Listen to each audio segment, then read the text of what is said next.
પરીક્ષાના વિવાદ મામલે આરોગ્ય મંત્રીએ બેઠક કરી હતી ત્યારે ઋષિકેશ પટેલ સાથે તમામ વિગતોની ચર્ચા કરવામાં આવી છે। જીટીયુના રજિસ્ટ્રાર, નર્સિંગ સ્ટાફ, તાલીમના અધિક નિયામક બેઠકમાં હાજર રહ્યા।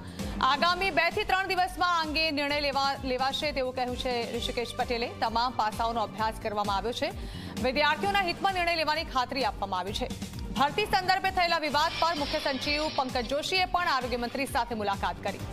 મહત્વનું છે કે નર્સિંગની પરીક્ષા લેવાયા બાદ જ્યારે આન્સર કી જાહેર કરવામાં આવી ત્યારે તેમાં જવાબની એકસરખી પેટર્ન જોવા મળી હતી, જેને કારણે સવાલ ઉઠ્યા હતા, જે વચ્ચે ઋષિકેશ પટેલ મહાકુંભમાં ગયા હોવાથી માત્ર તેમનો ચર્ચા વિચારણા બાદ નિર્ણય બાકી રખાયો હતો। હવે તેઓ પરત આવી ગયા હોવાથી જલ્દી નિર્ણય આવી શકે છે। સૂત્રો પાસેથી મળતી માહિતી પ્રમાણે આન્સર કીમાં જે પ્રકારે એક પેટર્ન ઊભી કરવામાં આવી તેને કારણે પરીક્ષાનું પરિણામ રદ થવાની સંભાવના છે।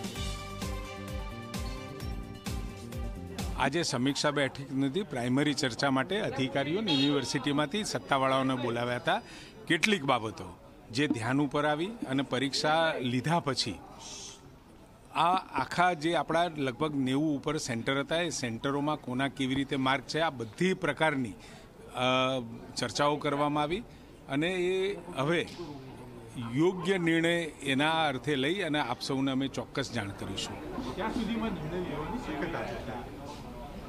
આપ થકી તો કંઈ બાકી રહેવાનું નથી, નિર્ણય લેવાશે એટલે ખૂબ ઝડપથી લેવાશે, લઈ આપ સૌને પણ જાણ કરીશું અને વિદ્યાર્થીઓના હિતમાં જે પણ કોઈ નિર્ણય લેવાનો હશે એ ચોક્કસ લઈશું, જેથી કરી જે મેરિટોરિયસ સ્ટુડન્ટ હશે એમને ક્યાંય અન્યાય નહીં થાય। પરંતુ આખી આ પરીક્ષામાં કેવળ એબીસીડી એક જ ક્રમની અંદર ઉત્તરોનો જે પ્રશ્નોનો જે ઉત્તરો આવતા હતા એના કારણે આ મોટી કન્સ્પિરન્સી થઈ છે અને એ કુલ વિદ્યાર્થીઓના માર્ક્સ વગેરે એ પણ અમે જોઈ રહ્યા છીએ અને એના અંતે નિર્ણય 2 થી 3 દિવસમાં જાહેર કરીશું। આપણે બધું ગુજરાત ટેકનોલોજીકલ યુનિવર્સિટીના વાઇસ ચાન્સેલર અને અમે લોકોએ બધી બાબતોથી બ્રીફિંગ કર્યું છે। આગળ બધી વિગતો ધ્યાનમાં લઈ અને સરકારશ્રીમાં સક્ષમ સંસ્થાએથી નિર્ણય કરવામાં આવશે।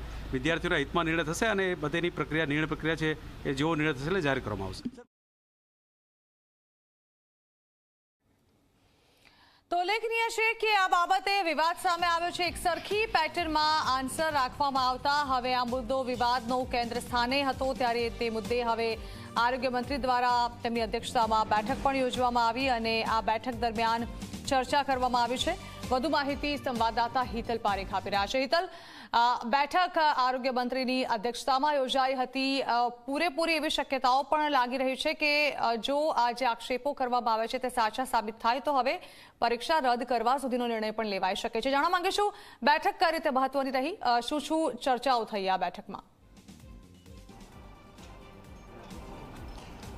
જી જણા ચોક્કસ એવું કહી શકાય કે રાજ્યના આરોગ્ય મંત્રી ઋષિકેશ પટેલના અધ્યક્ષસ્થાને બેઠક યોજાઈ હતી। આ બેઠકમાં તમામ પાસાઓને લઈને ચર્ચા વિચારણા કરવામાં આવી છે, કારણ કે જે પ્રકારે આખો વિવાદ ઊભો થયો એ વિવાદનું એક મૂળ કારણ જે કહેવાય તો આન્સર કીમાં જે પ્રકારની પેટર્ન જવાબોની બની છે ABCD, આના કારણે આખો વિવાદ ઊભો થયો છે। સ્વાભાવિક છે કે આ વિવાદથી એક તરફ શંકા સરકારે પણ સેવી છે અને સરકારે પણ એ શંકા વ્યક્ત કરી છે કે આ પ્રકારની પેટર્ન હોય તો એનાથી ચોક્કસ કોઈ વર્ગને કે ચોક્કસ લોકોને ક્યાંય ફાયદો થયો છે કે નહીં, એનો જે ડેટા મંગાવવામાં આવ્યો છે એ ડેટાનો પણ અભ્યાસ સરકાર દ્વારા કરવામાં આવ્યો હોવાની વાત ખુદ ઋષિકેશભાઈએ કરી છે। સ્વાભાવિક છે કે આના કારણે આગામી 1 થી 2 થી 3 દિવસમાં આ અંગેનો આખરી નિર્ણય લેવાશે કે પરીક્ષા રદ કરવી કે પરીક્ષાનું પરિણામ ચાલુ રાખવું, આ સંદર્ભે નિર્ણય લેવામાં આવશે। પણ જે પ્રકારે જોવા જઈએ તો ઋષિકેશભાઈનું સ્પષ્ટ માનવું છે કે જે પ્રકારે પેટર્ન ઊભી થઈ અને પેટર્નના કારણે વિવાદ થયો છે, આમાં ક્યાંક ને ક્યાંક હોશિયાર વિદ્યાર્થીઓ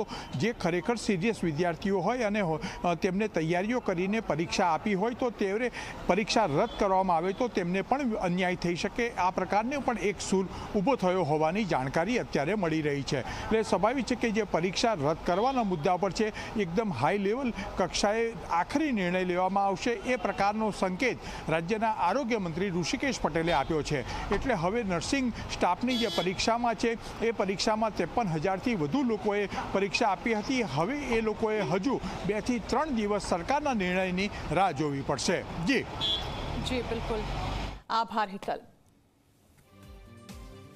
તો એક તરફ જ્યાં શક્યતાઓ પ્રબળ જોવામાં આવી રહી છે કે આ પરીક્ષા રદ થઈ શકે, જો કે આ મુદ્દે ચર્ચા કરવામાં આવી છે અને જો શક્યતાઓ લાગશે તો પરીક્ષા રદ કરવા સુધીનો નિર્ણય પણ લેવાઈ શકે છે।